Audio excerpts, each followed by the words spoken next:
Rutan kelas 1 Makassar mulai menyuntikkan dosis vaksin pertama.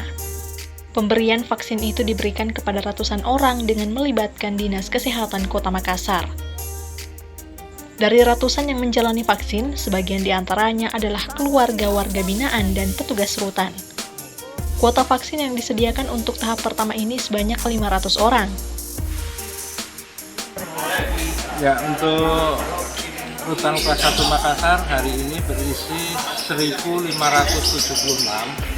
dan pada hari ini kami bekerja sama dengan Dinas Kesehatan dan akan melakukan vaksinasi untuk 500. Tahap hari ini 500 yang terdiri dari warga binaan, kemudian ada melayani masyarakat sekitar rutan termasuk keluarga dari petugas rutan untuk dilakukan vaksinasi.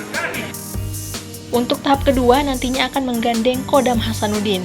Namun sebelumnya akan melakukan pendataan nomor induk kependudukan warga binaan terlebih dahulu. Apalagi masih banyak warga binaan yang belum vaksin, karena jumlah warga binaan saat ini mencapai 1.555 orang. Dari Kota Makassar, Muhammad Ishak Agus, Fajar.co.id, melaporkan.